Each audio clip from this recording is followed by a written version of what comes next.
So like, yeah, just a second, sisters. Okay.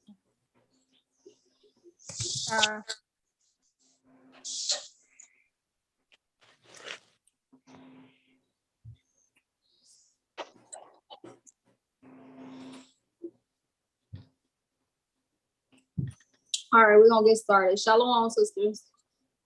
Shalom. Shalom. Okay, so first and foremost, I want to give all praises to the Most High Yahweh, which the world ignorantly calls God, his only begotten Son, Yahweh Shai, which the world ignorantly calls Jesus Christ. And through the Spirit, we get edified and get built up tonight.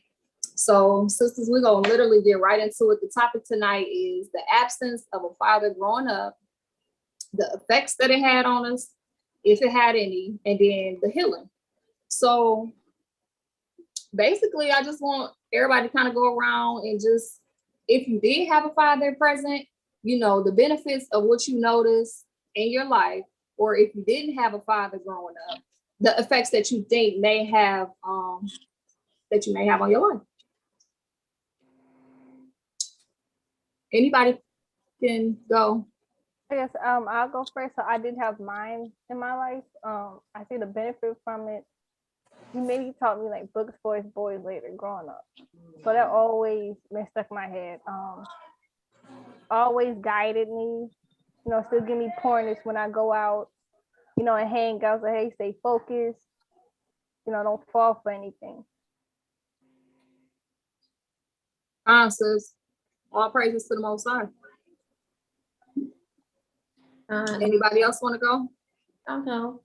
So for me, I didn't have a father growing up. I feel like I was literally just born right into the curses. But it definitely left me, you know, growing up just seeking for love, you know, from men in the wrong places.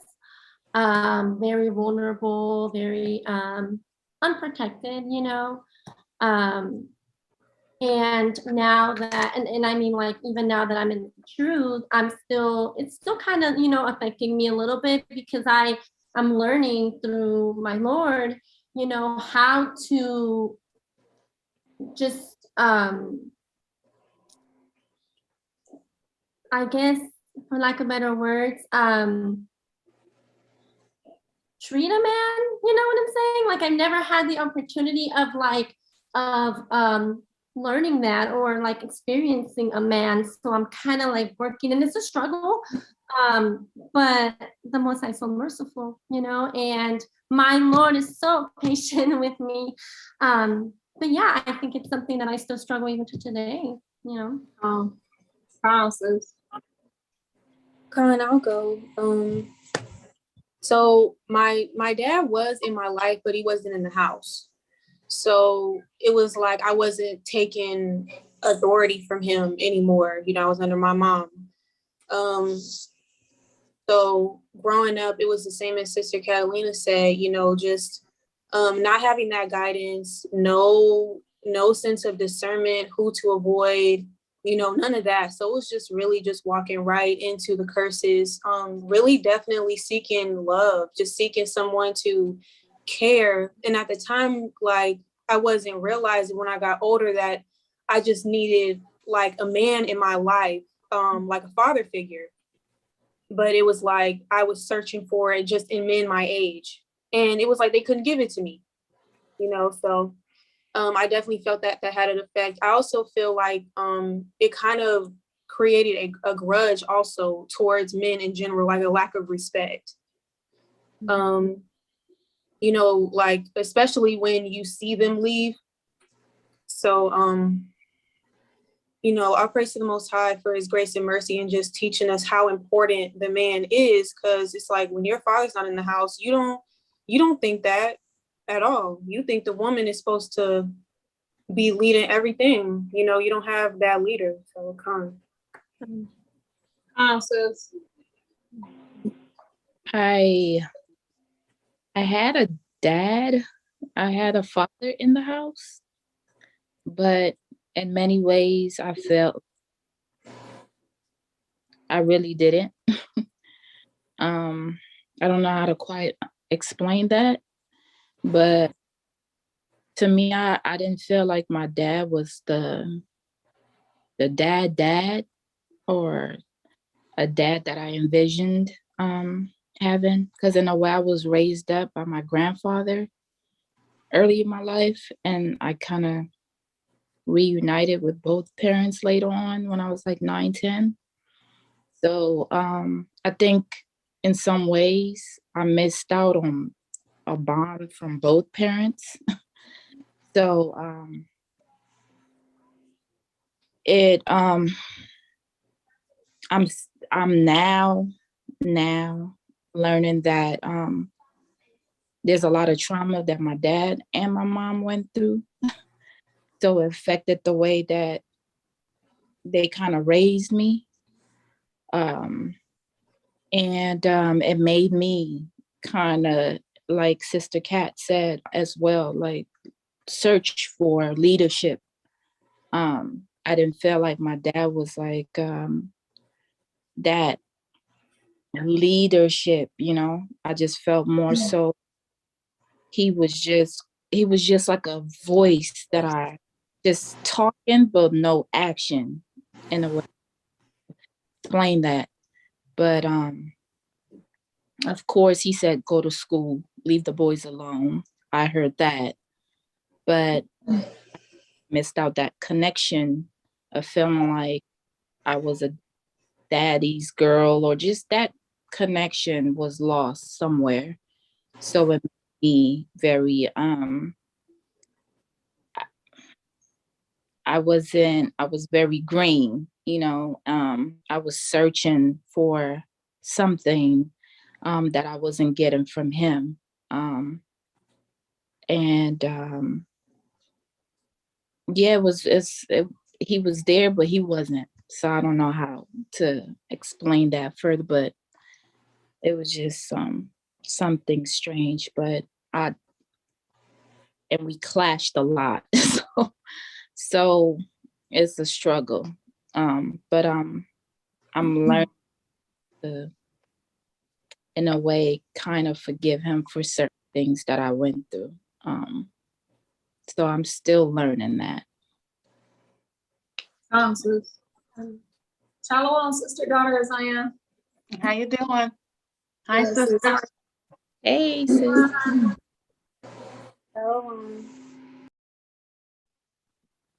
Okay, who want to go next?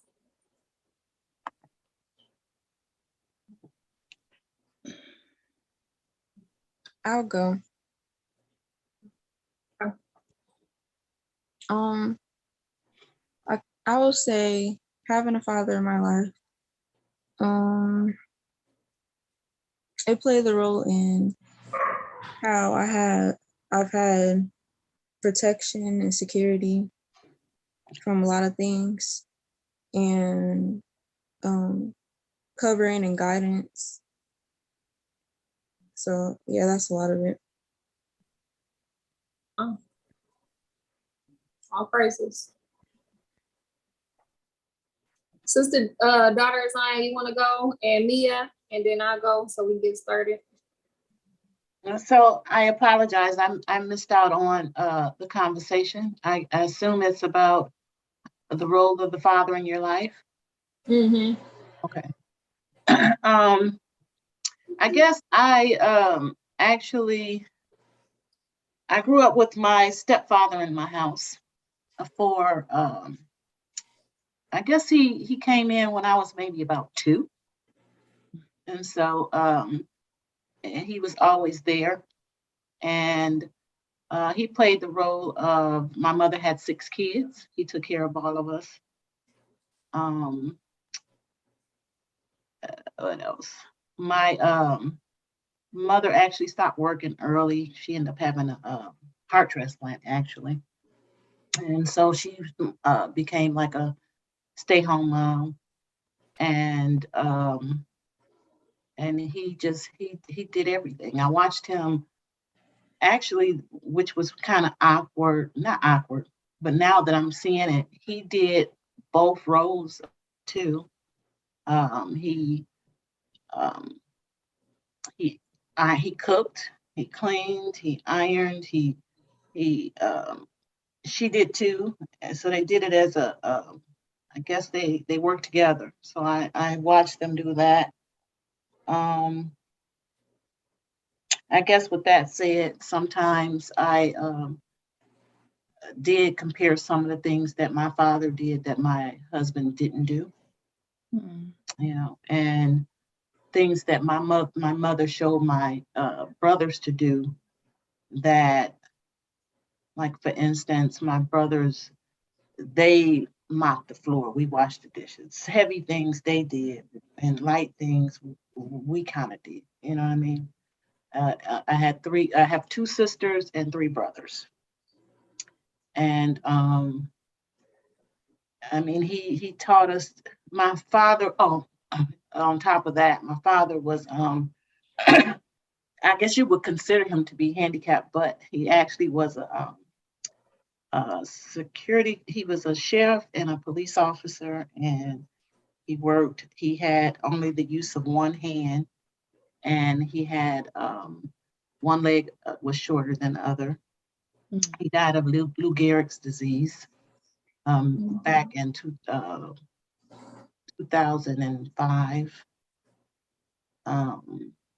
Yeah, so yeah, I mean, my real father is still here. He lives in Cleveland. I speak to him, talk to him every so often.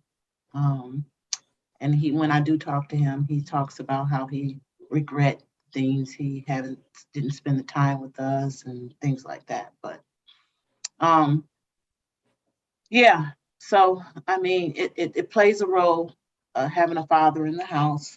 It does teach you both. It teach you how to respect yourself as a woman. Um, it also, what else? I don't know. He was my go-to. And like if I had something on my mind, if I wanted to talk or I needed something, he was my go-to. You would think your mother would be, but he was my go-to. What else? Yeah, he did a lot. I mean, even I remember when when I went and I tried to become an LPN, and I went to this school and they told me, you know, I took the test, didn't do well at reading, and am I going too long? No, sis, you good. And I didn't do well at reading, and I failed the reading part of it. And he was like, "You don't just stop right there." He was always the type of person, you don't just stop right there, you know. And so I end up signing up for an RN program, which was crazy. And because they had told me at the LPN, you get 2 tries, and they wouldn't give me another try. Why? I don't know. Maybe they had enough of us. But they didn't give me another try. They told me that my reading comprehension wasn't high enough. So, right. And so my husband told, at that time I was married, and my husband told me to pick up articles. He said, pick up articles, pick up newspapers, read articles, read things that you don't like. And so I started doing that. And I signed up for RN program, and I entered the RN program. From there, I went from the RN program to the bachelor's program to the master's program to teaching nurses, and yet and still, you told me back a long time ago, I didn't have a reading. My reading comprehension wasn't right, and so just that point too of my father and my husband being there. A strong man to tell you, don't let this world just tell you what you can and cannot do. Was helpful. Was that long? No, you good, sis. That's good. Good. Okay. Sister Mia, you want to share? Sure, I'll share.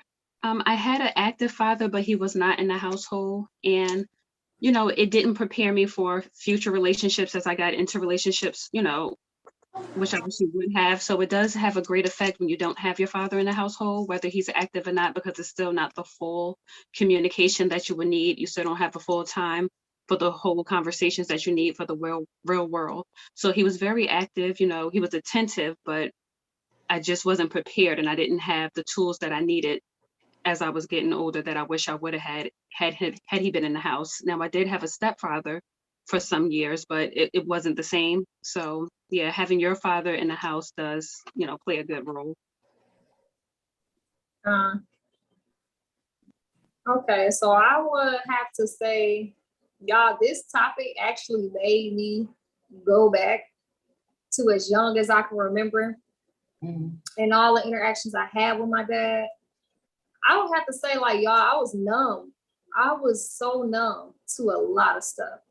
I literally had to really sit down and think about, like, the effects that it had on me, because I think I just kind of accepted it as it was going. You know what I'm saying? So I know my dad, you know, he would come around, and I can remember, you know, the times when he would come around, it would be nothing but arguing between him and my mom. Like, that's a lot of what I remember. You know what I'm saying? So, like, a lot of that stuff is just, like I said, I'm numb to it, because you kind of just like accept it and then kind of move on from it.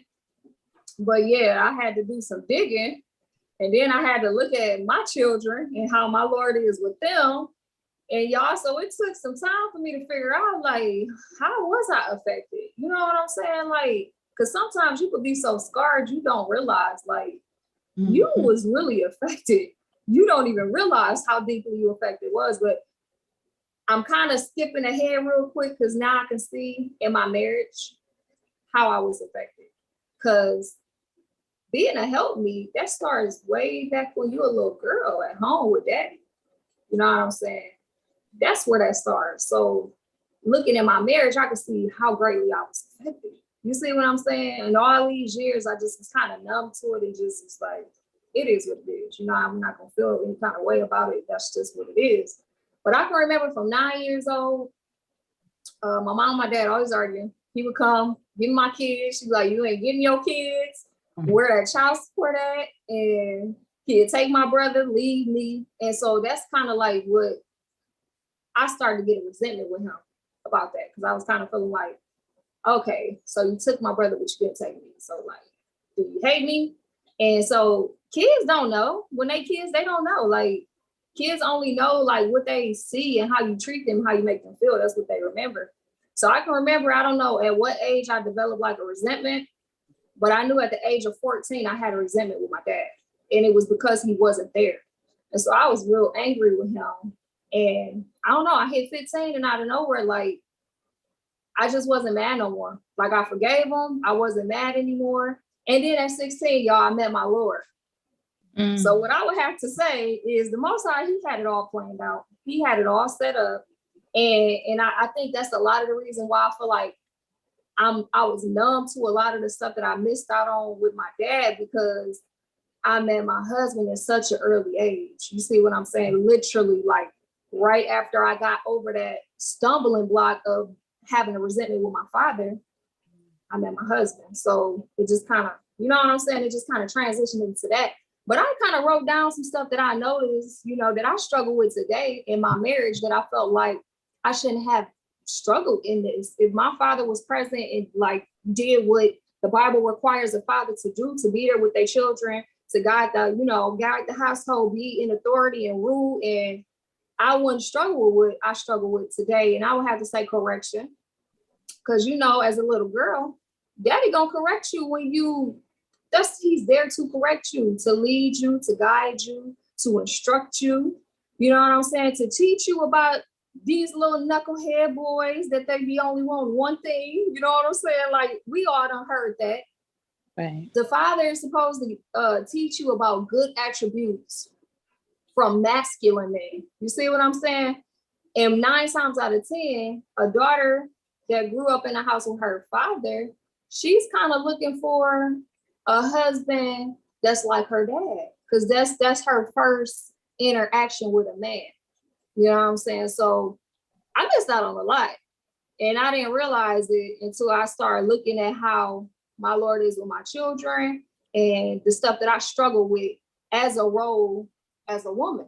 You see what I'm saying? Because we shouldn't be struggling with submission, correction, like the stuff that we just shouldn't be struggling with that stuff if daddy had have been there. That's all I'm saying. It is not a pity party. It's just, it is what it is. You know what I'm saying? So that's a lot of stuff that I feel like the daughters of Zion that grew up without fathers, we kind of go through today, still dealing with that and struggling with that because we just, it was void.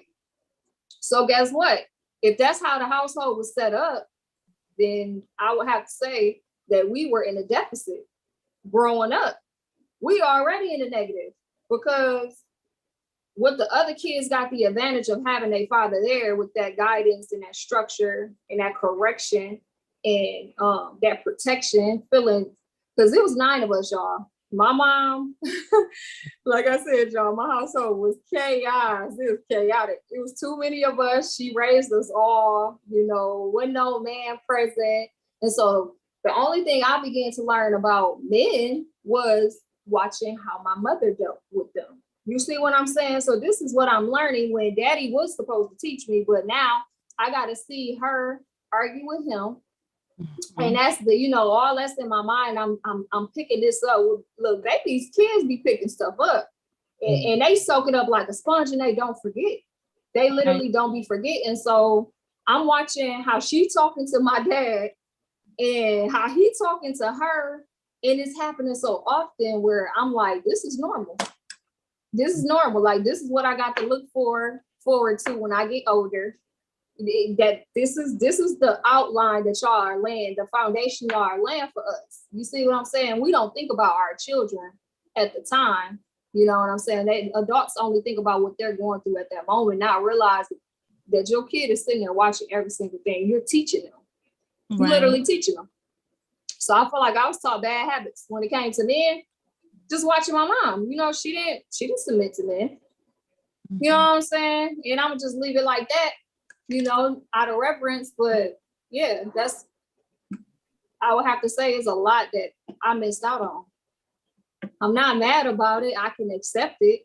It is what it is. But at the same time, I would have to say, my Lord, he has filled a lot of that void and filled a lot of the shoes where my dad should have filled that he didn't. And so I got to give all praise to the Most High for that. He's so patient. He's so patient because he probably be thinking like, oh my God. Because I have to say, oh my God, about myself sometimes. But look, y'all, these right here is the curses, y'all. They own us and they own us heavy. Them the curses. Well, why are we going through this though, sisters? Can anybody answer why the majority of the daughters of Zion is growing up without fathers in the home? We turned away from the Most High's commandments. And what else? Because that's the way it's set up. I mean, in a sense where if you go back, I mean,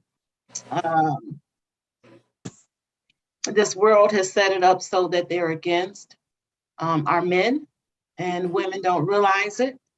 Back to even taking them out of the houses. And I was thinking about this when I looked at the subject that you were introducing today, that it just reminded me of when they were, when Pharaoh said, make them work harder, make them work harder. They don't give them no straw, just make them work harder. And if a man is out there in the field and he's working harder and then after he work, he got to go and he got to do this extra because they had to go and find their own straw and things like that. That takes away time from the family. And it puts in frustration. And certain things that I guess I'm learning now too, like especially a lot of men who work in factories, and they're working in factories, and you see the news clips and how they just brushed off the fact that they got nooses hanging in factories and things like that, and half of the things that men go through when they at work, I'm realizing you don't even know the half of what they go through. Yeah. And then when they come home, it's like, we just came home too because they done put us into the working field. So we come home and they come home then it's as if, well, I'm working too. Well, I gotta da, da, da, da, and you gotta realize that half of the time this man has been through so much more than you have been through at work. You Mhm. cannot imagine. Huh. And so the things that they put down on our men has made friction, which is supposed to be anyway, within the relationship of the man and the woman of Israel. Yeah. Huh. Eve. Huh. Feminism. Huh. So all of that kind of trickled down the generation, and now we, working with trying to mend all this destructive thing that's been, as Sis said, put on us since before time, so. And I would like to also add, just like, I would like to say, like, sisters that grew up without a dad, when they begin to start dating, it's like a fear that they have of that man leaving them, because daddy left. And so the first man that you had interactions with left you. And so that kind of scar a lot of women into thinking like, so they're going into a relationship kind of with a block on their mind because of how their dad did them. And so, I feel like it'd be a wall up where I see a lot of, our sisters that literally defeat themselves in relationships all because of like, what happened when they was little with their father, or their father left, or whatever the case may be. And then what that causes women is to start to like develop this hatred towards men. Mm-hmm. because of what daddy did. You know what I'm saying? So like, that's what I said, like what help meets. I hope sisters don't think help meet start when you get married. Like help me, if we go back and we refer to the scriptures, according to the scriptures, the daughter dwelt at home with her father, and her father gave her away to her husband. You see what I'm saying? So she always had that covering. She always had that protection, that correction, and that guidance. So she wasn't worried about it. She smoothly transitioned into her marriage. She knew her role. She knew what she was created for. But we can't think that a help meet starts when we get a Lord, y'all. Because it really starts when you come out the womb and you start talking and daddy start teaching. You learn to serve your father. You learn when he yell at you and raise his voice, it might, you might tear up at first, but you get used to that sternness. You get used to that correction from a man. But this is the issue. We're not used to it. And so when we get into a relationship and a man tries to correct us and tell us what to do or raise their voice at us, we buck up. And not only do we buck up, we kind of like, we shut in, like, I'm not, because we're not used to that. And that's not normal, because that's not how the Most High set that up. That's a curse, sisters. Right. Shalom, sisters, Olaya. I think another thing is too, is that just like we got baggage from our childhood, the man has baggage from his too. Mm-hmm. So those things, how we talk about our family makeup and things that happen within, a lot of times, a lot of men, it takes a lot for them to even start to bring that out to you, to even through marriage, in marriage, to really come out and just tell you, or in which they don't have to, and necessarily they don't, but somewhere down the line they have to try to draw that stuff out. That's why he says you got to empty, you got to take the old wine out to put stuff in, and if you got all that stuff there, then it's hard to put anything in. You know what I mean? It's hard for the light to shine. True. And so, right, and so I guess with us, as that mate, sometimes we have to kind of be able to kind of gear him into helping him to do those type of things too. Mm-hmm.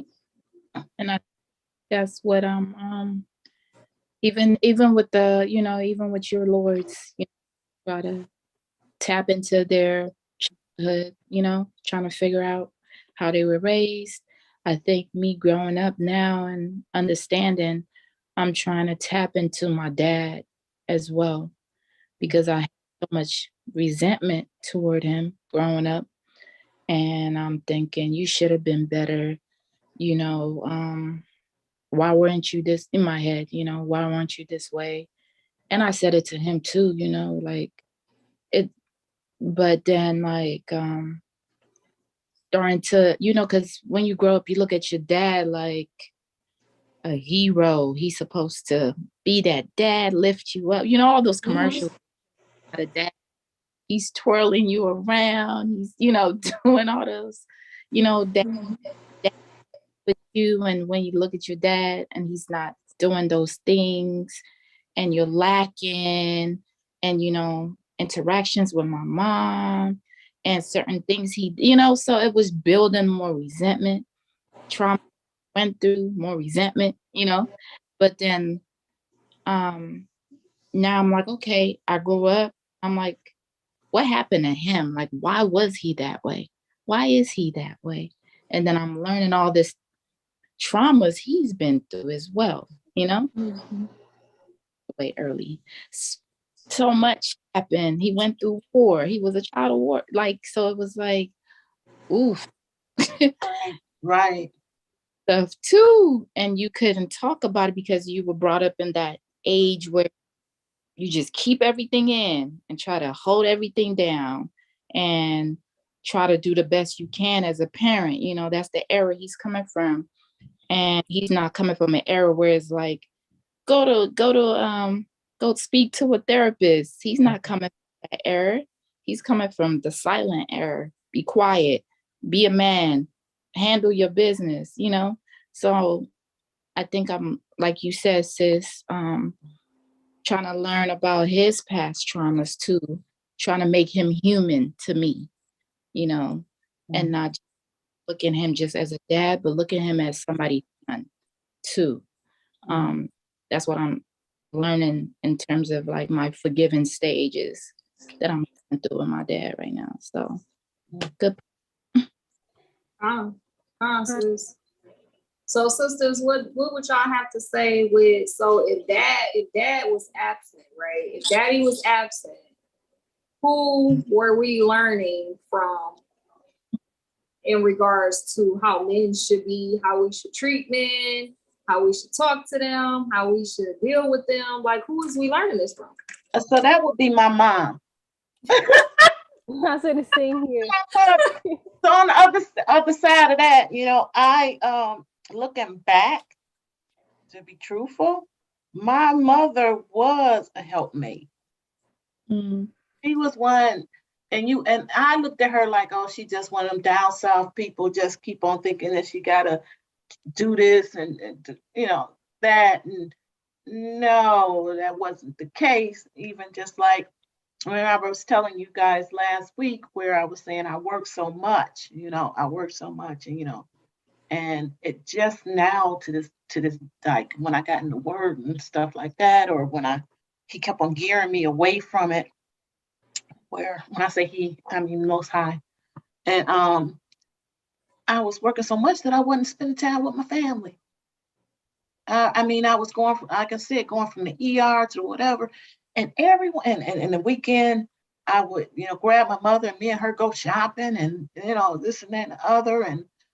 And my mother like, well, or I would be working nights. And my mother said, why are you working nights and you got a husband? I think, no, that wasn't the case. So these were things that she was telling me. You understand what I'm saying? Like, you need to be there with your husband, need to help your husband to do this. You know what I mean? She's was the type of person who, I was like, well, mommy, you ain't even have, like, she's older now, and I'm like, well, you ain't had no friends because you was always up under my father, so you didn't go out and do or whatever. And now he's gone. You don't have those other things that you could do, whatever. But the thing is that was her mate. That was her mate. You understand what I'm saying? So she gave me teachings that I didn't hear until now a little bit. Yeah. Sister, so I got a question. So at what point in your life do you feel like you started to like buck up to men, where you just kind of really didn't really have a reverence, for men? Because it happens somewhere. If we're struggling with submission and rebelliousness and being humble and meek, that means as somewhere in our life, we kind of harden our hearts towards men, where we didn't look at them as like an authoritative figure or felt like we had to reverence them in no shape or form. So what's this got to say about that? Lord willing, can I answer your last question as well? Mm-hmm. Well, this kind of answers both, but basically, like, my dad was more of my friend, and my mom was more of the one who was like, no, you need to do this, you need to move like this with boys, etc. But because I saw my dad as that figure, I went to him. When my mom told me not to do something, I would go to him and he would just let me. So when he wasn't in the house, I feel like I started that kind of rebellion stage when I got to high school, because it was like during that time I had just met this guy and he was like my best friend. That was my protector, like throughout high school. So I was learning from him. Like, that was the closest thing I had. And so I was learning from him, and he's only like a year older than me. So what does he know? So it was just like, because I was talking to him like a friend, not as in like an authority kind of figure, it just created this thing where it was just like, men are just, I'm gonna talk to him however I want to. And then when I would get in relationships, that's when the rebellion really started, because I was watching my mom and she was very like authoritative in the house. And so I was like, well, that's how I need to be to get my way, because, that's how we were before. Like, I know what I want. You can't treat me like this, like all this stuff. And so that's when my mouth started getting bad when I was in relationships, because I'm just like, you cannot tell me what to do. And also, like, if your father was more your friend in the household and you kind of looking at him, you still kind of looking for men like him at that younger age. At least that's how it was for me. So it was like, in my case, it was just like kind of wasn't the right man to be going after. So, it just opened that door just for a loudmouth, just very, very defensive as well. Just, that lack of forgiveness really hurts in the long run with men, because it's just like, you don't forgive your dad. So now any man who does something that your dad did that hurt you, you're like, okay, well, I'm not messing with you either. So now I'm gonna have this wall up, and then the other question, like, I can't remember exactly what it was, but Salakia, Lord, well, I'm not talking too much, but like, I definitely feel like, because we are Israelites, all praise to the Most High, it's like Satan got his hand in everything from the beginning when we come out of the womb. So it's like, we already know, Satan's going to start that spiritual warfare in the very beginning. And it's like, Satan, the Most High gave access to Satan with everything. So it's like, Satan knows, all right, if I take her dad out the house, she ain't going to be a whore majority of the time. Like, so it's like, it goes back deeper than that. And then it also starts with the parents as well. Like, my dad went through so much, so he don't know how to really guide me or treat me for real. He was just trying to fill the void that he was missing growing up. So it's like, it just starts from the very beginning, for real, honestly. Sis. Oh, can I say one more thing before I forget? Go ahead, sis. Know what else it was? It was TV. Oh, true. TV. I went from what's that? Roger, Little House, the neighborhood show, to Brady Bunch, to watching, listening to different kind of rap music and this and that and the other. And then as I start doing that, then my eyes started to change, you know, Mhm. and going out with different friends, and things started to change that way. So it was a period of time where they were really ramping up on what they were showing us and what they were doing, and then you got a job and you got money and all of that. And then it came to the points where, you know, you got women showing that they proud, they can do this, they can wear that, and we don't need anyone. And those things started to change the type. So you learn a lot from TV. Wow. That's that much liberty, right? Because if daddy gone and mama not teaching you, where you learning it from? TV. But I was much older then, but TV. Music too. And music growing up, it was very over sexual. Everything was. Yeah. Everything was. Even the television shows. Mhm. And I don't know if y'all was bad, but when I was little, I was bad. So when mama didn't want us to watch, we was watching it. Right. And she went to work. You know what I'm saying? So we pretty much raising ourselves. You Right. know, daddy not there, mama at work doing a double. We are raising ourselves. All that liberty will destroy you. So I got a couple precept sisters I want to bring out. Let's go to Sirach 26 and 10.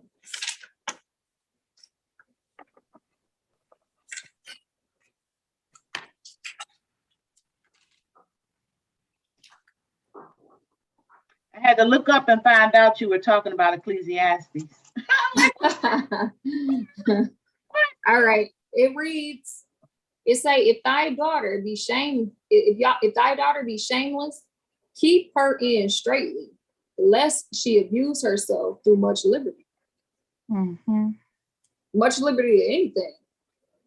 And 9 times out of 10, that's like, because if daddy ain't there and mama not teaching her, like, you know, she might go off and start being whorish.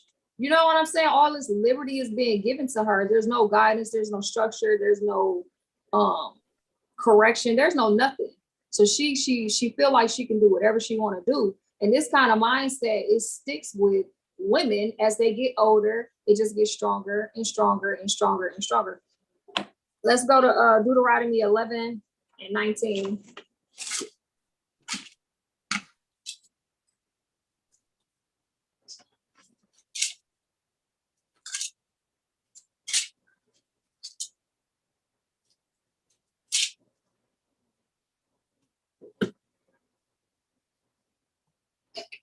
So this is what the father should have done. And ye shall teach them, your children, speaking to them, when thou sittest in thy house, and when thou walkest by the way, when thou liest down, and when thou risest up. You see that? We're supposed to be getting taught immediately coming out of the womb, but taught in righteousness, being taught the law, statutes, and commandments. Because you got a lot of fathers that may be present at home raising their children, but what are they teaching them? You see what I'm saying? Because if we can go like on any type of social media platform, and you'll see daddy, and then you'll see baby girl. They got baby girl dressed like a little grown woman, and then they got baby boy looking like a little baby thug. That's not being taught. Like, so the key is to teach them righteousness. You see what I'm saying? Mhm. Let's go to Proverbs 22 and 17. And then I got a video just to show like 22 and 17. Let's get that real quick. Sorry, I think somebody was asking about the last precept. I think Deuteronomy 11:19, whoever was asking. Water. Okay, so Proverbs 22 and 17.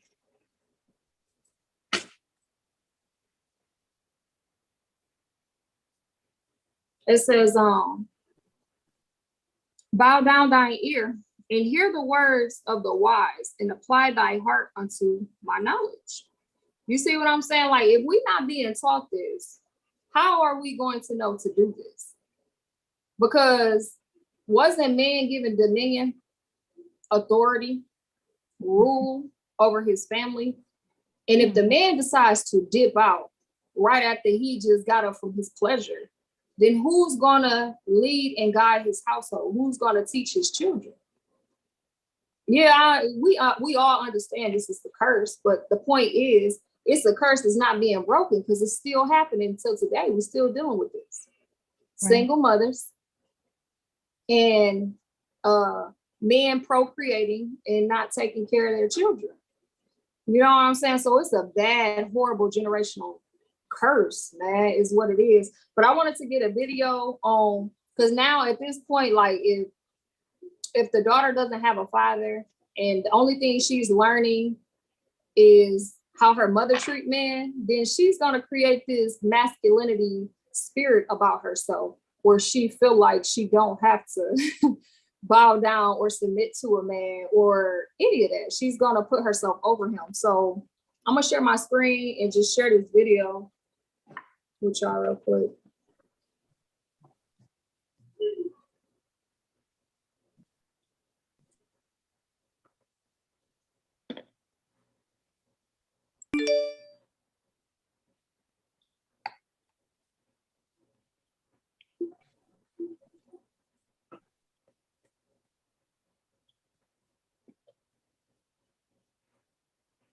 That you are not. Hi ladies, welcome back to my channel. So in today's video we are going to be speaking about masculine women and why they are the underdog, and how feminine women actually reap more benefits when it comes to relationships. So let's get into this topic. If you like this video, then share it with like-minded women or women who you feel as though will benefit from hearing this content. So let's get into this topic. As a masculine woman, there is like an umbrella of areas that would come underneath that. Obviously, there is masculine mentality, there is masculine in terms of appearance, like the way that you dress, etc. If you don't do makeup, blah, blah, blah. And then there is the mentality and the appearance combined. So there are different types of masculine women in the world. Now, I would say that when you are a masculine woman and you are in a relationship with a man, you are not reaping benefits, because the only thing that you are reaping is stress. The reason why they are reaping stress only is because you are in constant arguing, you are constantly wanting to dominate and control, and you are being territorial and all of that comes with it. And it makes it so that you are in a toxic relationship, and that is not good for anyone to be in. The reason why when you are a masculine woman in a relationship with a masculine man, what happens is that there is friction there because it doesn't make sense together. And the reason why it doesn't make sense is because naturally men want somebody who is feminine. As a masculine woman, when you realize that, look, I am wearing the hat of the man in the house, the hat of the woman in the house, and I have a man living with me, but I am doing X, Y, and Z. I'm going above and beyond. I am exhausting all of my options and tiring myself out. I am sitting here watching him look at feminine women right in my face as they go past. I am seeing this. It's too much, and it's going to make you be more controlling because you know you can't trust him, because deep down you know that you are not really what he finds attractive. Okay, I'm gonna stop right there.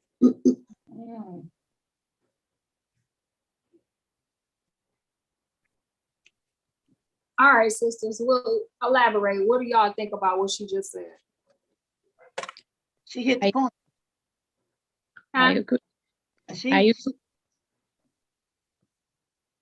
Go ahead, sis. Sorry. you go. You can. I was just saying she hit the point. I mean, basically, a man wants someone who's feminine. If you're doing all the things that, if you're flipping that role, then it's not gonna work. It's not. That's it. But isn't that the spirit that the majority of the daughters of Zion take on, though? Yeah. That's why it's not working. Ah. We can't move forward and we can't grow, we can't heal, we can't learn until we can actually acknowledge where we flawed, where we flawed. We see where daddy flawed. We see where mama flawed. We see where it got us.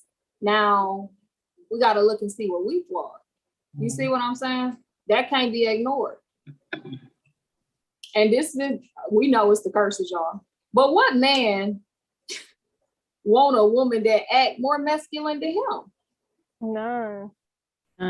Right. If I he's was not mad. homosexual, he don't want no woman that act like a man. He don't. He want a woman that's soft, a nurturer, that's soft-spoken, that's gonna comfort him. You know what I'm saying? Take care of him. Not like that financially, but like take care of him. Do what the woman should do for the man. You see what I'm saying? What man is going to want to even be touched by a woman that's rougher than him? She go to rub his arm, her hands all cracked and crusty and hard, and they ain't even smooth. They harder than his. Please. That's not going to work. They gonna be like, man, get up off of me. Nah, we gotta tap back into that feminine, that feminine. I can't even say the word, but y'all know what I'm saying. That feminine spirit. You know what I'm saying? Right. But this is the curses, y'all, and this is not where it stops. So I'm gonna read Deuteronomy 28. And then I got another video for y'all. So let's get Deuteronomy 28 and 32.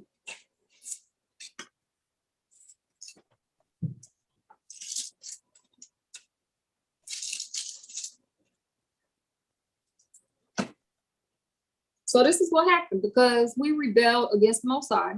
We decided in our hearts that we was not going to keep the law, statutes, and commandments, that we was going to follow after these heathen nations, and we were going to take on their idols and worship them. And it literally destroyed us. It became a snare to us, and that's why we're in the state that we're in. We got to acknowledge that. We have to acknowledge that and repent. So check this out. Deuteronomy 28 and 32. Thy son and thy daughters shall be given unto other people, and thy eyes shall look and fail with longing for them all the day long, and there shall be no Salakia, there shall be no might in thy hand. Isn't this what happened? This is what happened, but this video is literally going to show you exactly what I'm talking about. We was given into the hands of the nation. So check this out. They know, this is the thing about it, sisters. The heathens know this Bible back in front. They know what we did. They know how the Most High punished us, is punishing us. So guess what? If you're giving over to your enemy is going to study everything about you, right? Sisters, y'all know y'all enemies study everything about you so that they can use it against you. So our enemy is studying everything about us to use it against us. So they know the Most High is cursing us. So they're taking full advantage of it. And while taking full advantage of it, they're using all these agendas to continue to keep the Israelite family destroyed, separated, dark, and still in them curses, right? So let me just share this video real quick.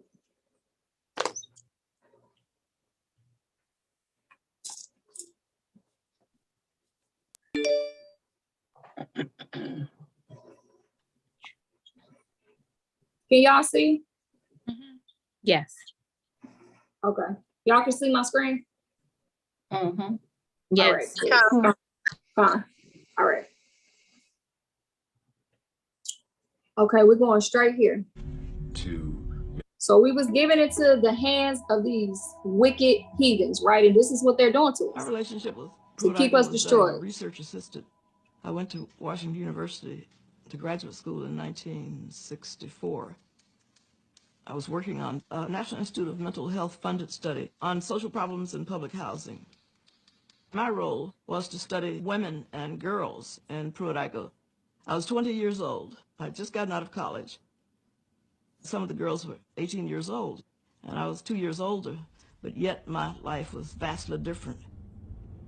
As time passed, I did wonder, would my life have been similar to that of the girls had my parents migrated from Mississippi to St. Louis? Would my opportunities have been different? I guess to put it bluntly, I never saw the people in Pruitt-Igoe as that different from the lives of poor people I had grown up with in Mississippi, except for one thing: the strong, tightly knit communities and families in which I grew up had begun to shatter around the people who were displaced in a northern city with few supports. And the policy and the housing authority was to move the poorest of the poor, the most dependent families, to Pruitt-Igoe. Before we moved into Pruitt-Igoe, the welfare department came to our home. They talked with my mother about moving into the housing project, but the stipulation was that my father could not be with us. They would put us into the housing project only if he left the state. My mother and father discussed it, and they decided that it was best for the 12 children for the father to leave the home. And that's how we got into the projects. The welfare department had a rule that no able-bodied man could be in the house if a woman received aid for dependent children. If a man lost his job, he's looking for work, he still had to leave the home. And there I'm gonna stop it right there. Oh, wait. You know I got something to say, right? What's your thoughts, sister? You know what came on my mind looking at that was that the first thing they do when they doing their little surveys or whatever, and the child, you know, they used to show these in the movies all the time, and the child is acting and the behavior's off, and then it goes, well, where is the father in the house? You know, they've done all this research, and so they know what damage it does. But yet and still, you try to act like you know you did the damage. They took the fathers out of the homes, and then they start to ask you, well, what happened? And why is he not doing this? And maybe this is because he doesn't have a father in the home. Really? Remember they used to do that all the time? Right. Oh. And so that lets you know right there, they already knew, they already had put it in the books, they already had it all planned. Right. And they knew what damage it would do if a father was not in the home. And they threw it right in our face. Yeah. Sis, didn't the curse say we'd be given into their hands? Mm-hmm. We didn't want to keep the Most High law, statutes, and commandments, what he told us to do. So guess what? Now we got to listen to what the heathens telling us to do. You see this? How far have we fallen? When are we going to get back up as a nation, man, and return back to the Most High? It's not going to change or get any better until we do that. If we just humble ourselves and acknowledge our sins and repent and keep the law, statutes, and commandments. You see what I'm saying? I want to pull a precept real quick before we go into the two more precepts, and then I got another video for y'all. Let's go to Psalms 83, because this was their crafty counsel, the black agenda to destroy That's Israel. what it was.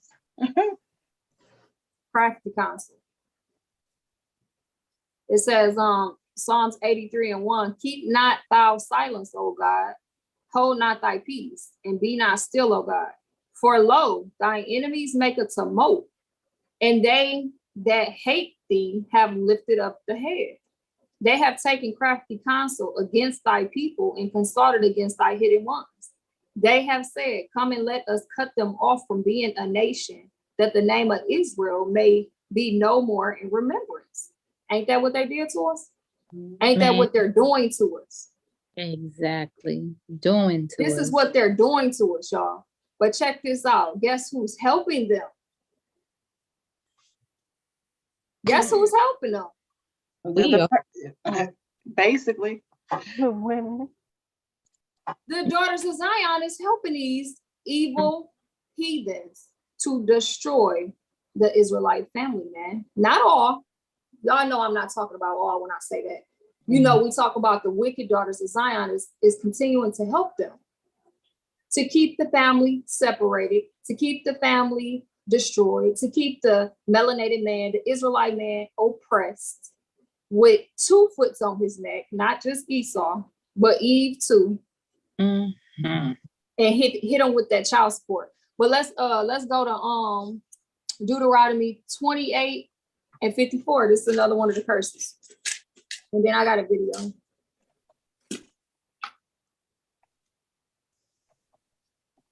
You said 28? Yep, 28 and 54. There we go. So this is one of the curses. So that the man that is tender among you and very delicate, his eyes shall be evil towards his brother, and toward the wife of his bosom, and toward the remnant of his children, which he shall leave. Which he shall leave. Sisters. I'm gonna just pull the video so we can see it. We can see it. This is single mothers raising these children by themselves. This is the curse, y'all. And a lot of our people in the world, you can't, like, you read these precepts to them and you show them, like, this is, sis, look, let me show you something. So, like, I done show so many sisters at work. They always talk about they beat baby daddy, whatever. And how he don't never be there. He stand the kids up. She working all these hours, take care of the kids, right? And I'm like, sis, I gotta show you something. Like, I have to show you this. And then I read this precept, Deuteronomy 28 and 54 to them, and they just look like, I'm like, sis, this is the curse. It's not supposed to be this way. If we go back to our forefathers, how they gave their daughters away to righteous men, and these men took care of their wives and their children, how in the world we get in the predicament we in right now? But you show them this and they won't receive it. But yet they'll continue to work with Esau to continue to oppress the Israelite man because they hate them at this point. Like, but that's the curse too. That's the curse. But sisters, let me share this video with y'all.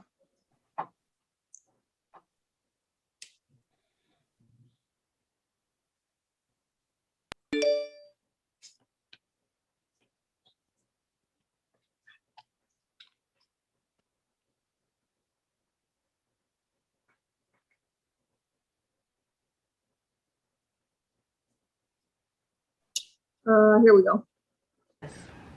Even though you know it's wrong, like the hey pumpkins, it's summer and I'm back again with another YouTube video. So in today's video, I don't know if y'all know, I did post to my story on Instagram. By the way, follow me on Instagram at SummerDown. So I was going to do like an advice video on single moms. This girl kind of inspired me. What's her name on Instagram? Because she DM'd me, and I love the DMs that I get, like, you know, about the single moms. And, you know, I have a lot of traffic from single moms. A lot of them follow me and stuff like that, and y'all look up to me. So I want things to keep things, you know, positive and as real as possible with you guys, because that's just how I am, you know. I mean, y'all know about my relationships and spring and autumn and everything else. So why not? You know, y'all been there for me since day one. So let's hop on right into the video. So first and foremost, I know it is extremely hard being a single parent, whether you're a father or a mother. But I can only speak from the mother standpoint because I'm a mom. I'm not the father. I don't know how that works, how that goes, or how that is. So being a single mother is pretty hard. As y'all know, I have spring and autumn. Spring is about to be 2 and autumn is about to be 1. And as y'all know, I was with Justice for a while, since 2019, ever since we were besties and stuff like that. So I don't know if y'all know, some of y'all may or may not know, but spring and autumn have 2 different fathers. Spring has her own dad and Justice is autumn's dad. So let me tell you how that goes. A lot of y'all been saying like, oh, you had a baby on Justice and all this other stuff. That's not what happened, period. And I'm not here to bash Justice whatsoever. So let me tell y'all. So back in 2019, I got pregnant, right? And I had met Justice in July, and Spring's father, I've been knowing him for a while, since before then. So I got pregnant or whatever, and I told them both straight out the gate before I was even a month old. I was like, you feel me? Spring may or not be yours. Now, you know, they both were upset, of course. Just pretty mad at me, and it's so hard not saying his name, but he was pretty mad at me as well. But Justice, he was like, you know, talk to me, or when you find out the kid's mine, blah, blah, blah. So later on, I apologized to him because I don't know why I apologized to him. I don't know why I did that. But he was like, I don't care if the baby is mine or not, I'ma still be there at the end of the day. So I'm like, okay. I'm gonna stop it right there.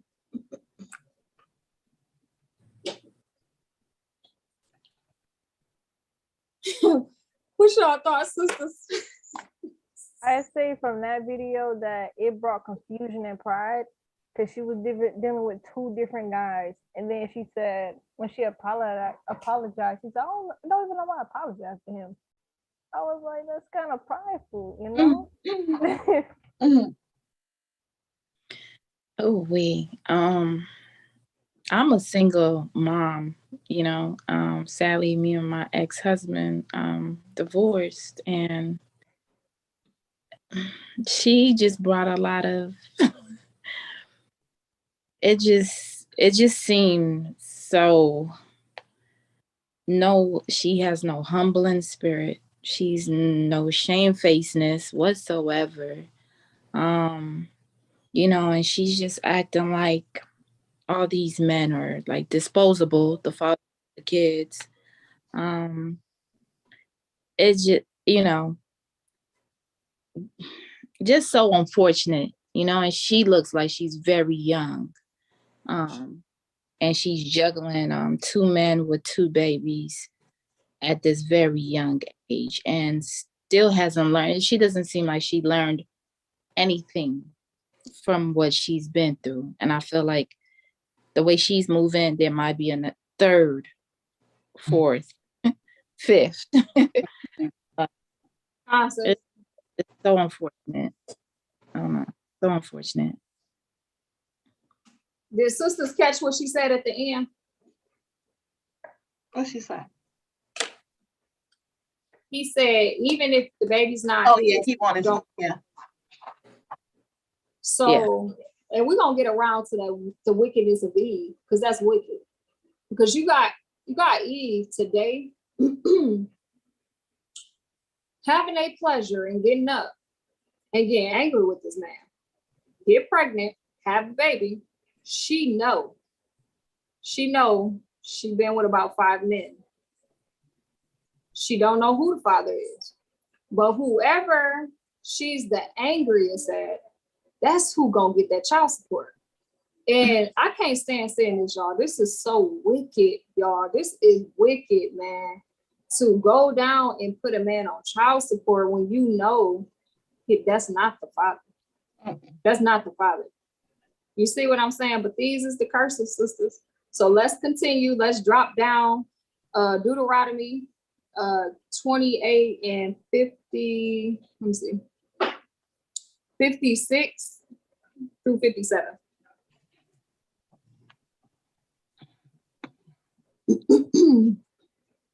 Okay, it says,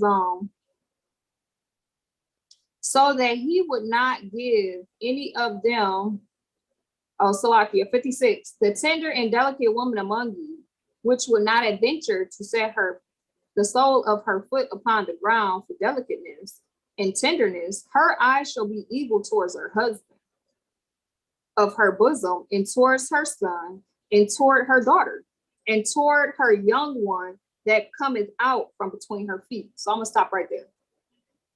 The wickedness. That's wicked, y'all. So I got another video. Let's go to the next video.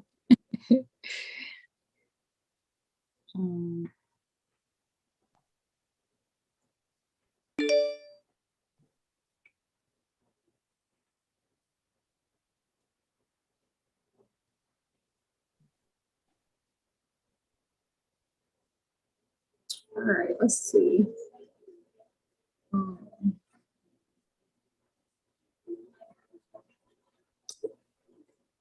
Hold on.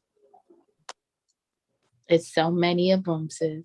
I got like 3 of them, y'all. So I'm gonna hit the first 2. I'm gonna come back, we'll talk, and then I'm gonna hit the 3rd one. Like seriously, Seriously. why would you bust my window out? Okay, so what did you do last night? I told you. I went through your phone while you was in the shower. I know what you did last night. Oh my goodness. I know what you did last night. Don't try to play me. Don't Are try you to. serious? You really busted my window out. Because I'm a Latina, like you No. can play with me. I didn't think I could play with you. What are you talking about? I went through your phone, Steph. What did you And? tell me? Then be honest with me. What did you do last night? You was gone for a whole hour and a half. Didn't even tell me where you was going. Okay, and what did you find? What do you mean? You said you went through my phone. I'm not cheating on I you. don't know what cakes means. This girl was like, What? come get these cakes.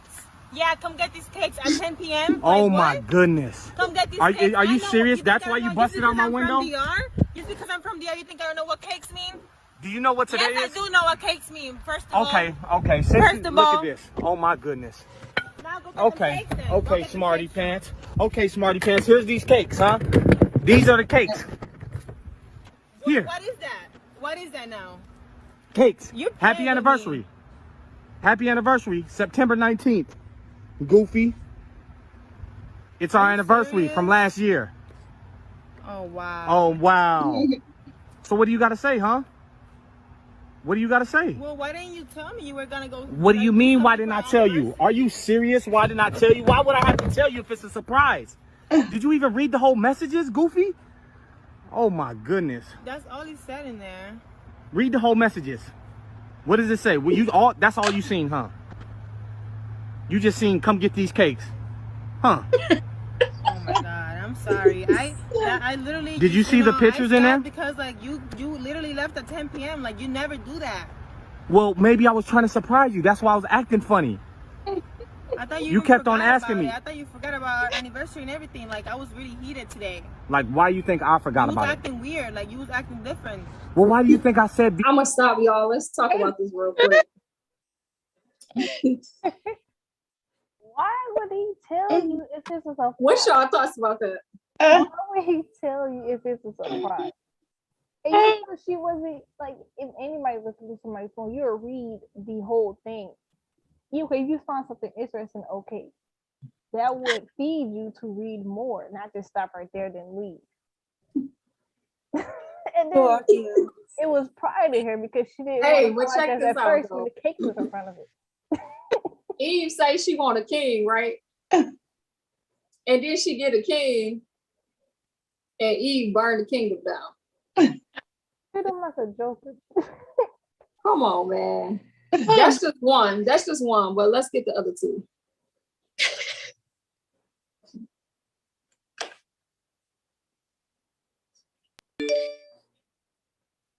A whole window is out. Right.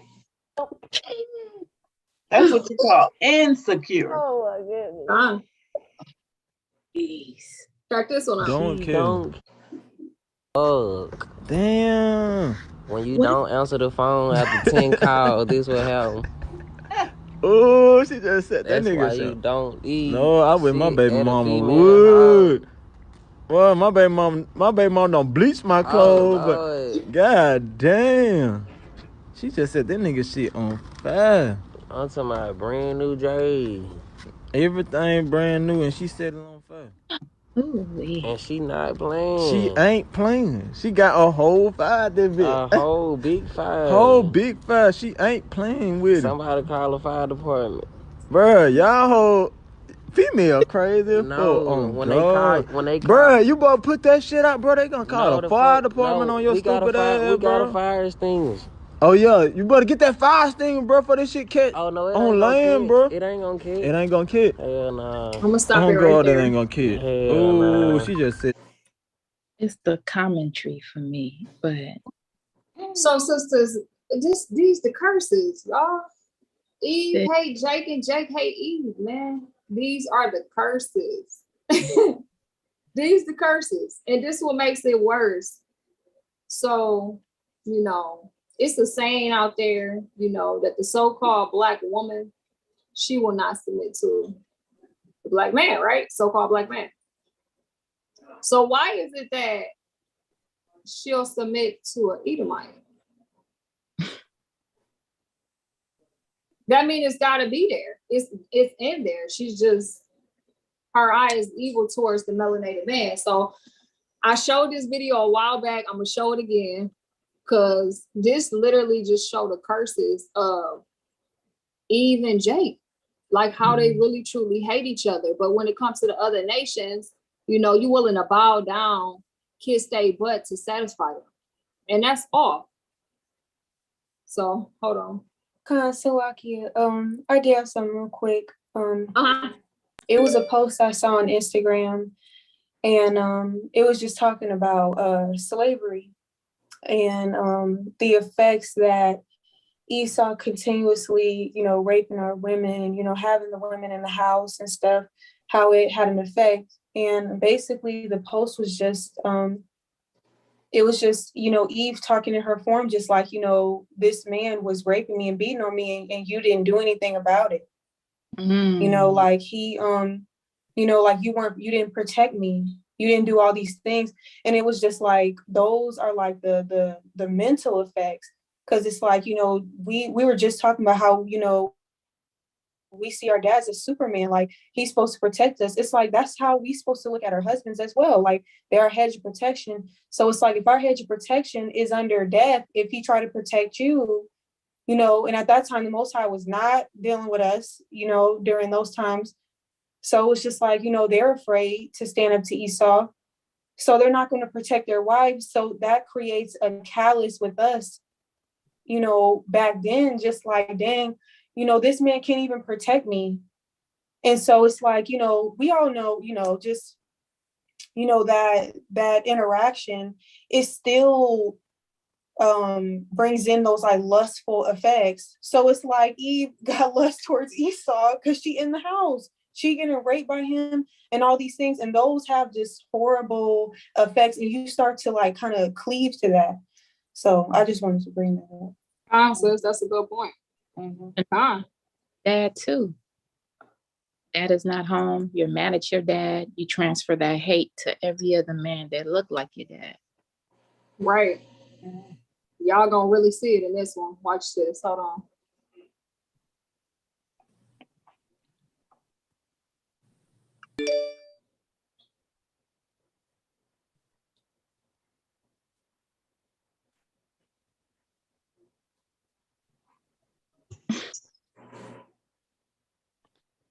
Come get cakes. I'm still on that. So.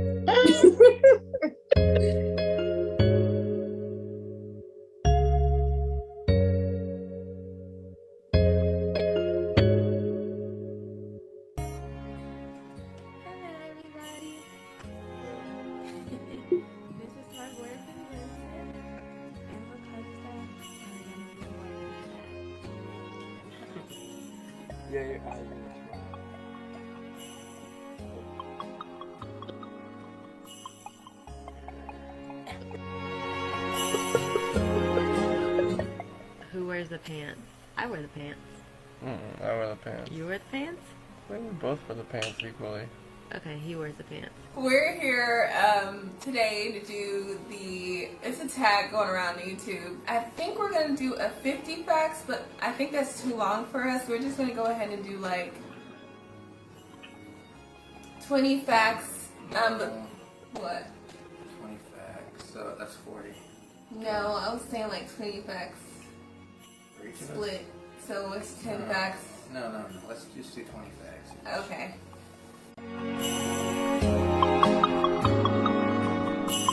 Do you know who the first person would have been had I not ever said that I liked him? John Cena. But I have you. Don't worry about Better John than Cena. both of them. That's right. Get first place, yeah. I did another coat of 10 for Mike, and as a wife, you know, I'm trying to make sure that he keeps his composure, he stays confident. So praying for him, speaking words of encouragement, not letting him speak anything negative, and just being there for them emotionally, spiritually, and mentally.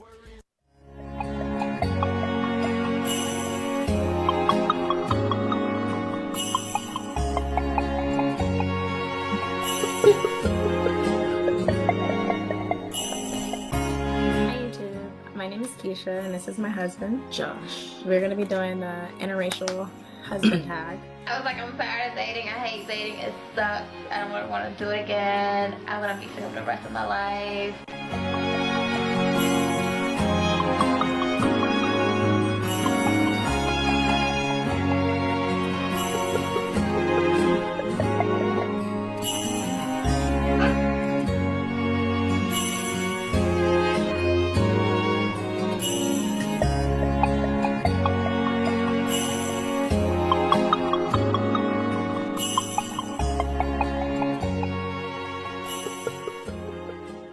Man, get the fuck out my face, quick! I don't give a fuck! Oh my god, yo, get the fuck out my face! I don't give a fuck! I'm gonna fuck about stuttering nothing. I'm gonna fuck about none of that shit you talking about. Oh, you stupid! Baby, you think what the fuck you want to do? Nothing. So shut the fuck up, bitch. You ready for it? Fuck you. Yeah, I'm so weird. I'm so weird, man. Now, what is you touching me for? You better quit touching me. Quit touching me. You better quit touching me. You mad because I didn't have to tell you about it. You mad, bitch, because I took somebody else because your bitch ass wasn't available. I don't give a fuck. I told you, bitch, and you wasn't there, so shut the fuck up. Shut the fuck up, talk to me, you stupid bitch. I don't give a fuck. You my goddamn debit card. Give me my fucking debit card. Slamming my shit. Give me my motherfucking debit card. Give me my goddamn debit card. Give me my motherfucking debit card. Stupid bitch.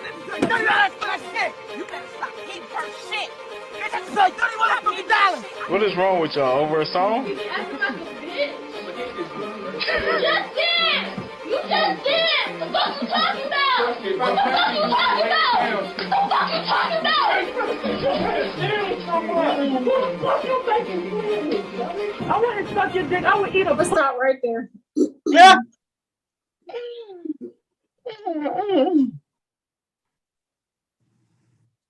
But she was getting ready to go in, but do y'all see this? That's sad. Y'all, that's sad. Oh, Them the curses. Them the curses. So what you can see is that much liberty that's still being given. You see that? It started when she was a little girl when daddy left, and it's still present. They feel like they got Esau on their side. They don't have to like respect the melanated man, the Israelite man. They don't, and them the curses. But, I want to pull a precept real quick. Acts 17:31 real quick. And then we're going to get right to the next one.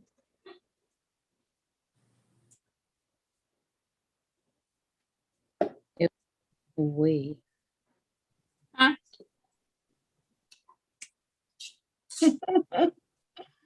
The trans so real.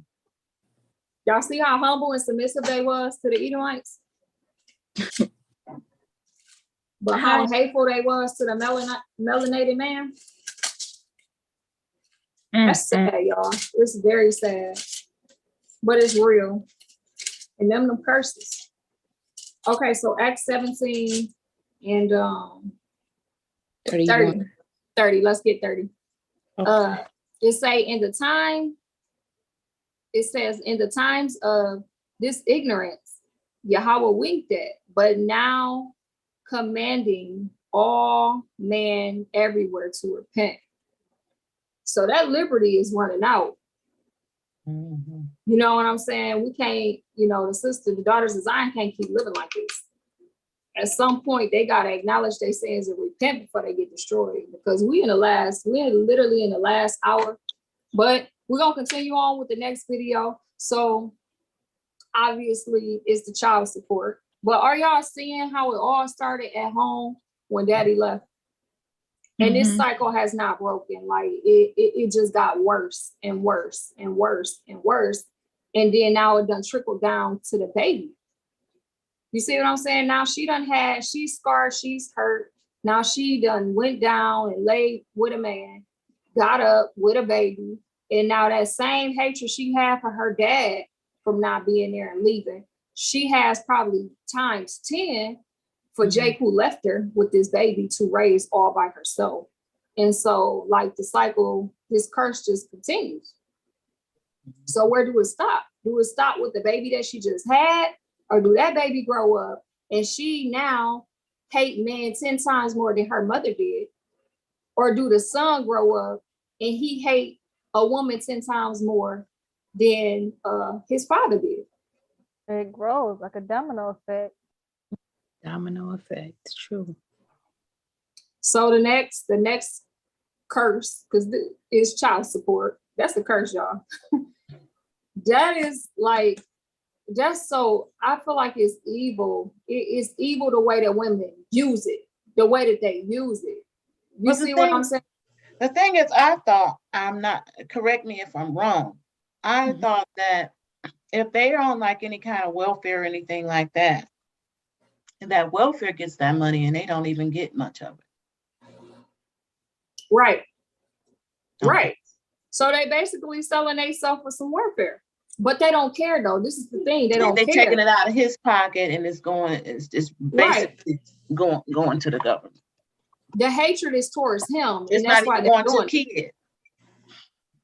Nah, she hate that man. She want to make his life miserable. Right. She want to keep 2 foots on his neck.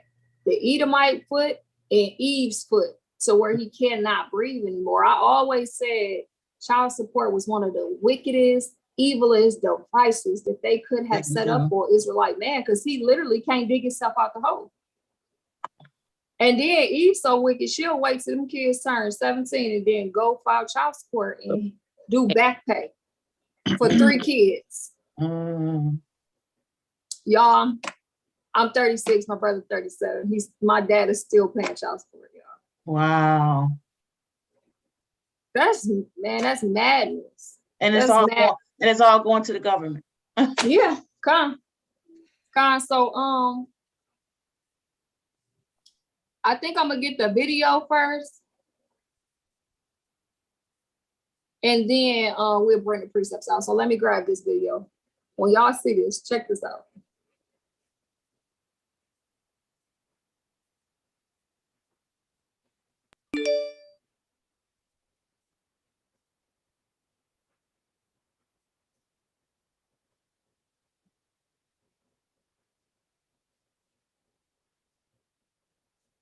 And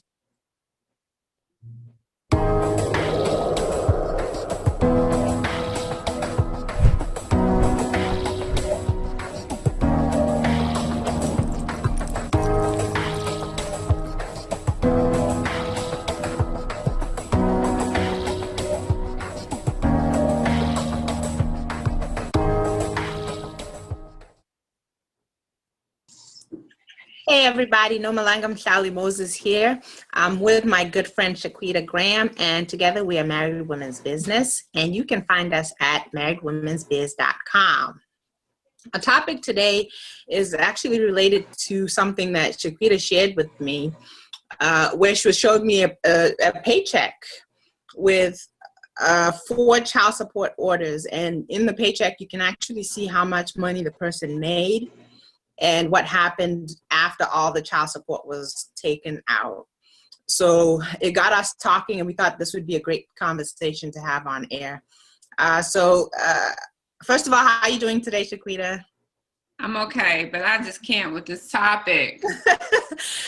So you actually have the image to show, and the great thing is it doesn't show whose it is, but.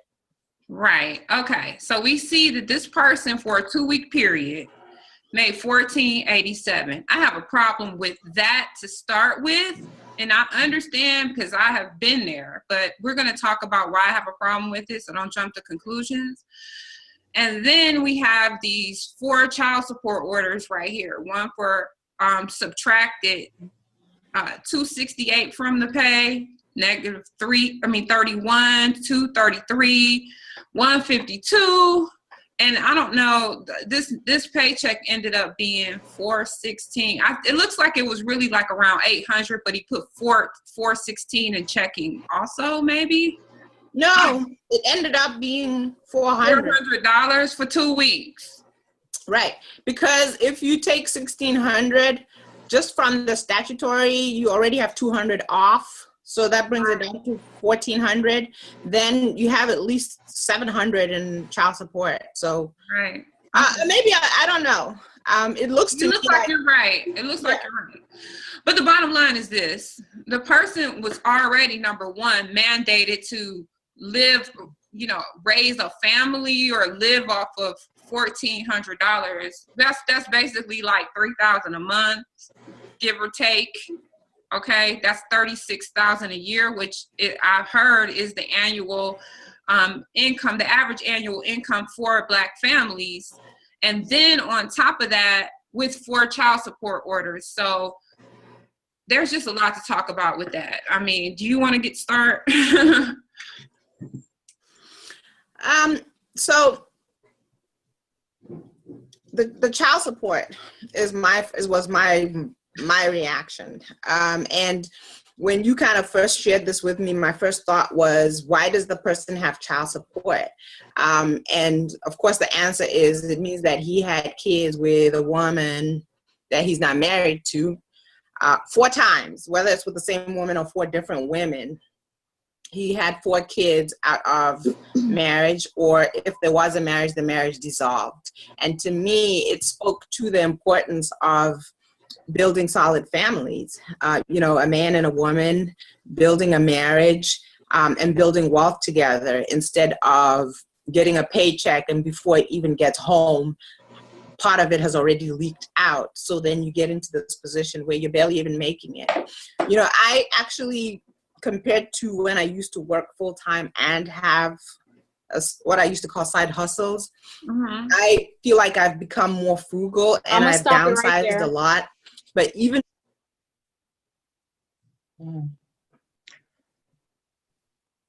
what's y'all thoughts, sisters? How do you live off of $400 a month? Like, you can barely live off $1,400, and then it's just these wicked devices, and now the man is living off $400 and he got kids. We don't even know the situation, but let's say he has kids at home. What? And it didn't even look like he paid any of the other bills yet. No. So it's like he can't even take care of himself, and that just creates that evil eye towards Eve. Like, it should. It's madness. So I added it up, y'all, and it came to $686.15. His bring home was only like $1,460 something. Y'all see, so without phone bill, food, gas, and what about if he got more kids that's not on child support? Rent. I was thinking about it, like with those 4, there could be, if it's from 4 different women, it is whoever that is going through it. To think about it, Esau not gonna put all of them dicks on one day. He gonna have them spaced out back to back, or this month, then at the end of the week have this much. So I know it gotta be stressful. Them the curses, y'all. Them the curses. Look, Esau, he ain't never doing away with child support. He figured out a way to get the Israelite man, y'all. And he got Eve on board with him to bring him down. But I'm gonna say this: it's not okay to not take care of your children. It's not okay. That's not okay. I got a precept. Let's go to 1 Timothy 5:8.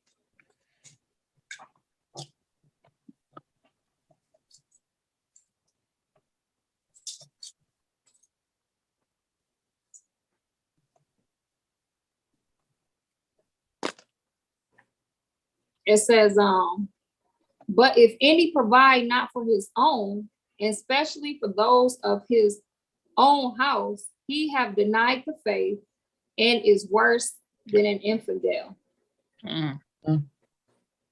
So, that don't please the Most High to have these children that you're not taking care of.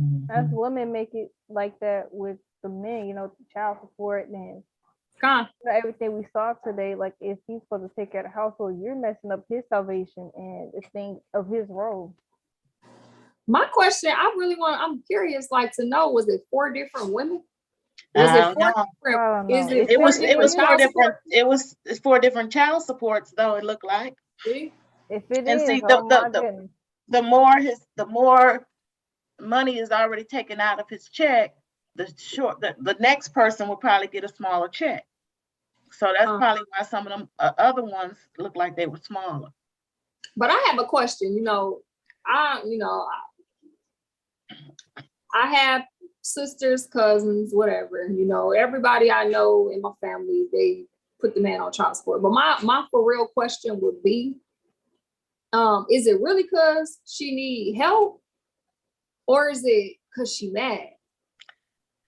I think one reason would be mad. The other reason would be they think that, well, I'm going to put that name. His name is what they trying to get a hold to. So something, and some of these people don't have nothing in the first place for the kid to get. Like if the person passed, or if they got some money, or if they got this, then that child, supposedly they think that child will get what maybe they will get some of the money. So that child ends up having that father's name. So, but like I was saying earlier, you got sisters that hopefully not inside this truth doing this, but I know outside in the world, they know that that's not the father, but they convinced him to sign the birth certificate. So that's what Esau go by, and so they have to support this child.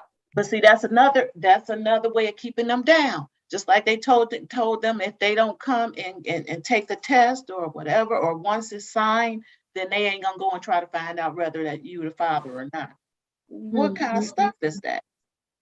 So you got people paying money and ain't their child, but yet and still they don't care. Then you could do forensics on everything else, and you can't do a test for this person to stop paying that child support. Right. It's like wronging somebody in prison. But you signed the paper. Mm-hmm. Come on. Both, sis. Like you asked your question. You said, is it because they need it or because they're mad? I think sometimes a situation, I think is both. Mm-hmm. Because I know that sometimes women, sometimes like the curses says, sadly, the man might not be as financially helpful towards the kids, and you already saw that paycheck. So if the average income is 33,000, and let's say that woman has 2 kids and she got to pay for daycare, her rent, car note, insurance, by the time you subtract all that, what does she have left? And sadly, sometimes that assistance is needed from the other parent, because lie down with herself to make those kids. So if he's not there, sadly present in that life, he has to be of assistance somehow. If there, at least financially, you could help and say, okay, this is for daycare, this is for he has to help somehow. I can kind of see that way in a sense, but if it's going back and it ain't nothing but putting back into the government's pocket, then I don't agree with that. Of course, and sadly there are instances like that, but I'm just saying if it's legitly, because not all sideways. That's why I say some people are mad, whereas oh no, I gotta get on because he didn't stay with me. He left me with these kids, and I, trying to just get him back. But if it's legitly like, I do need help. I didn't make these kids by myself. You're not doing anything to help me. And, I didn't make them by myself. Sis. So we dealing with the curses. We dealing with the curses. all through and through. And then I will have to ask the question, once the child support is over, we have another broken child. But they're not a child anymore. They're an adult. That's scarred, that's broken, that's hurt, that's angry. And angry people hurt. Hurting people hurt people. You see what I'm saying? So this cycle, like, when does it stop? You see what I'm saying? And what I can say from the video, I can't say that it's from the first option, because if you needed it, you wouldn't treat him how you wouldn't want to be treated. That's, logic. If you want something, you gotta treat people how you want to be treated. So if you needed the money, needed help, of course you would, act how you're supposed to act and not do that. The second one, I feel like it's out of fear, because when it's unplanned, when a woman, when they get it unplanned, she's feared that he's going to leave. So she go ahead and do it to him and go ahead and damage it early. So that's how I feel from that. So then I will have to ask the question, what about the fathers that's paying child support and still not able to see their children? Oh yeah, now that's all the way backward. Yeah. I mean, I can compare that to like somebody wrongfully getting put in prison. So how somebody wants to get put in prison for a crime they didn't do. It could be a good guy who do everything he's supposed to do, but Eve, that's you gotta find some type of way to do it. Like I said, get his name. And that's what how I feel from it. There was a video that this Eve, she let her probably her ex get her son, but on the day that she knew he was getting his son, she called the cops on him. Right when he got his son, he was met with sheriff cars, cop car, and terrified him and his son. I mean, Eve is now, that's resentment, that's, and I'm like, why would you do that? It's time to get his son. Then you called the sheriffs on him, trying to say the son is in danger, just for the son to be ripped out his dad's hand in such a scary situation. I said, this is the curses real. This is. And I remember seeing this video on Instagram.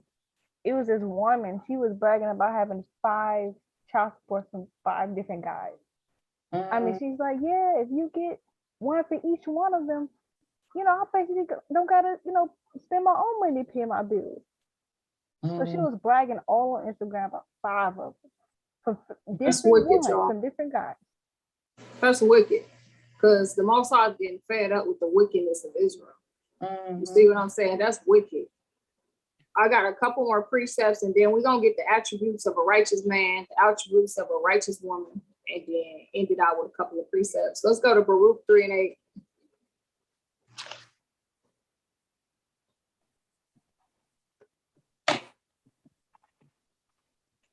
It says, behold, we are yet this day in our captivity, where thou hast scattered us for a reproach and a curse, and to be subject to payments according to all the iniquities of our fathers, which departed from the Lord our God.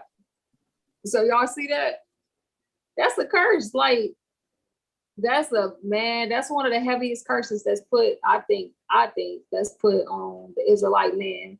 And then I would have to say the heaviest curse probably put on the daughter of Zion is like that single mother parenting. That single mother parenting. Because you're not breaking the cycle.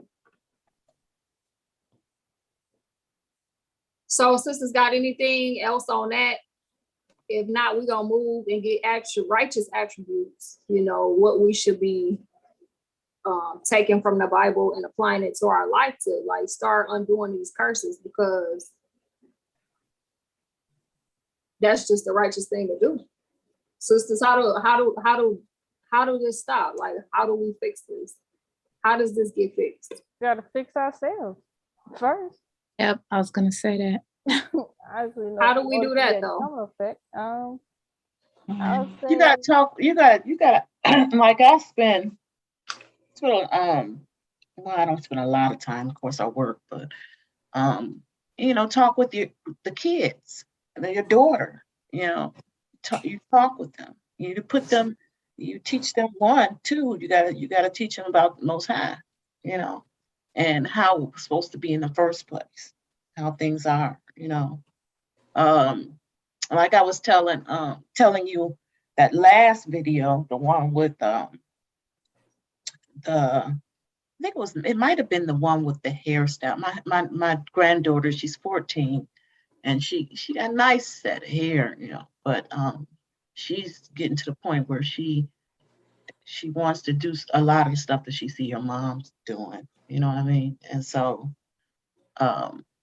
just talking with them, letting them know and introducing them. Also, you got to keep them in the word.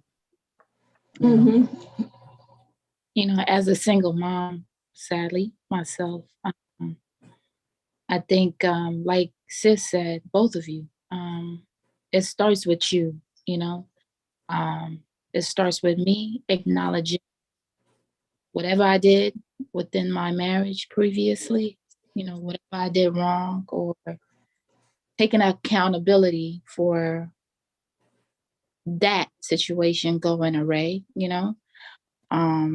teaching my daughter on how to be a woman, how to be a woman, how to be submissive, letting her know that her dad is important, letting her know that having a man is important, teaching her the word, teaching my son the word, and,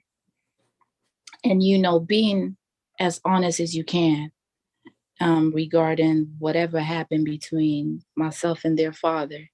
As they grow up, I need to be able to be transparent enough, not to put too much blame on him or making him seem like a bad person or, that type of hate, putting out, because if I'm putting out any hatred, it's just gonna create a whole cycle again, back in our forefathers, they used to have to guard their daughter, and they would have to guard her, and she wasn't, it was shame on them, and the woman would not get married off if she was in such a way, you know what I mean, or if she was with another man before time and things like that. So they had to make sure that they groomed that woman, because they know they had to make sure that she got the proper husband. And so those things that they did back then is our culture that is gone, which we have to get back to. Yeah. And also knowing that I was I know what strongholds is. I know what strongholds is. I said, okay, so what is it? But anyway, even just knowing that spirits hop from person to person, and when you're with this person and this person and another person, we're talking about the child support, but at the same time, that man and that woman, look how many spirits they got on. Yeah. You know what I'm saying? That's even deeper than not deeper, but that's a problem. So now you got to pray and ward off all those demons, And so you have to know what comes with it, and teach them that too. Concepts. So let's get a couple attributes of a righteous man, couple attributes of a righteous woman, and then a few precepts after that. So let's get Genesis 18, 17 through 19.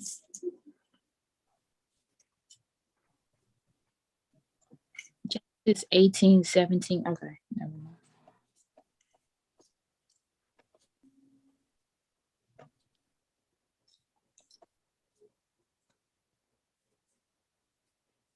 Which chapter though?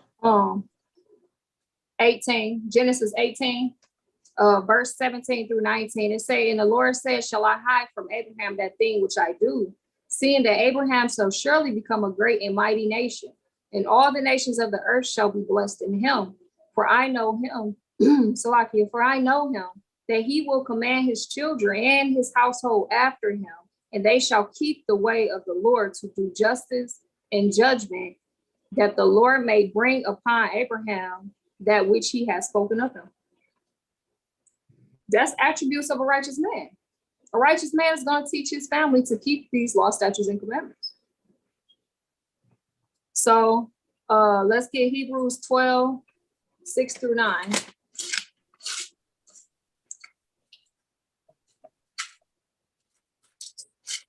What was that? Hebrews 12, verse 6 through 9.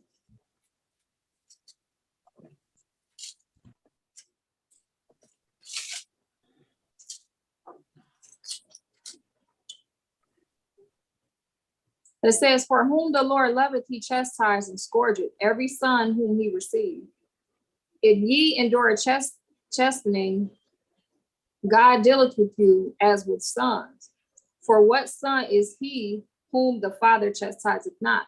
But if he be without chastisement, wherefore or whereof all the partakers, then ye are bastards and not sons. Furthermore, we have had fathers of the flesh which corrected us, and we gave them reverence. Shall we not much rather be in subjection unto the Father of the spirits and live? This is an attribute of a righteous man. He's gonna correct and train his children. He's gonna raise them up in righteousness, up in the right way, keeping the law, statutes, and commandments. And then I got one more, Ephesians 5 and 25 through 26.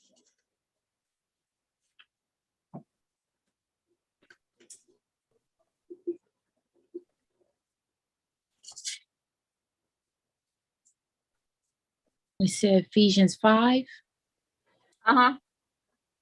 Ephesians 5, 25 through 26. It says, husband, love your wives, even as Christ also loved the church and gave himself for it, that he might sanctify and cleanse it with the washing of water by the word. This is a righteous man. He's gonna wash and cleanse his wife with the word. He's gonna put into her life, speak life into her through these precepts. So, sisters, to undo the curse, we got to return back to the Most High. We got to acknowledge our sins, repent of our sins, acknowledge the iniquity of our forefathers, our sin, repent, and start to keep the commandments. That's the only way this cycle and this curse is going to be broken. Let's get a couple of attributes of a righteous woman. Ephesians 5 and 22. It says, wives, submit yourselves unto your own husband as unto the Lord. So sisters should only be submitting to their own husband as unto the Lord. There ain't no boyfriends, there ain't no boo things, there ain't no baby daddies in the Bible. You see what I'm saying? There's no baby mamas, there's no side chick, there's none of that. That's not in the Bible.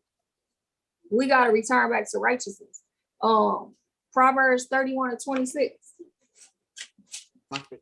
Of course, the whole chapter, Proverbs 31, you know, all of that applied, but I really like this precept, so.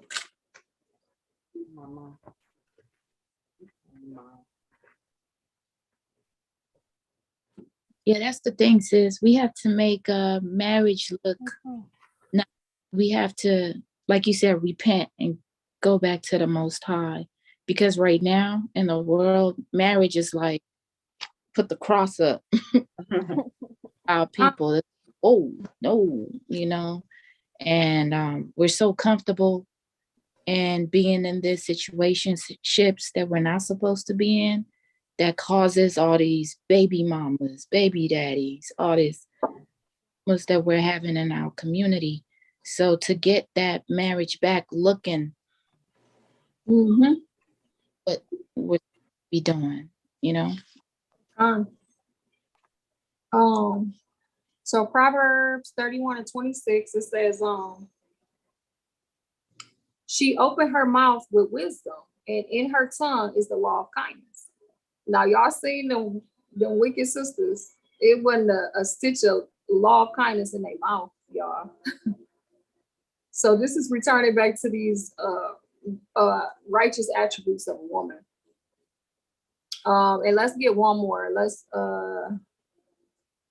Let's get Sirach 26:16.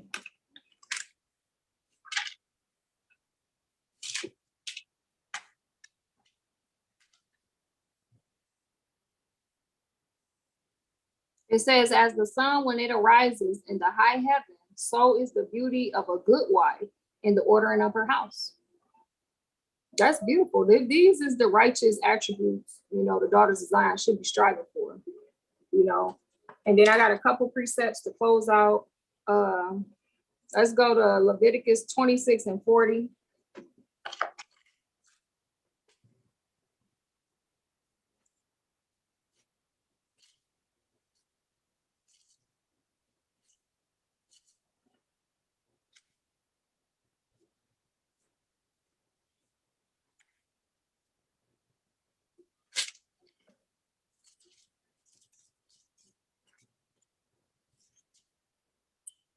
And it reads, if they shall confess their iniquity and the iniquity of their fathers with their trespass, which they trespassed against me, and that also they have walked contrary unto me,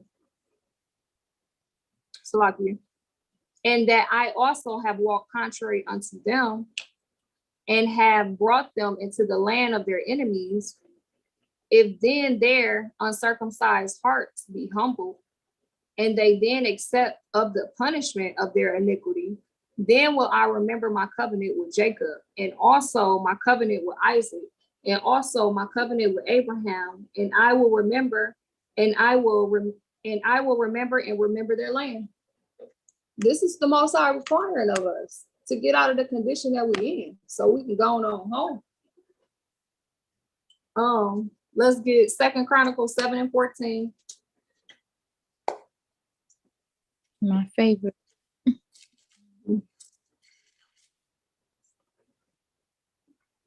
It says, if my people which are called by my name shall humble themselves and pray and seek my face and turn from their wicked ways, then will I hear from heaven, and I will forgive their sins, and I will heal their land. This is the way back, sisters.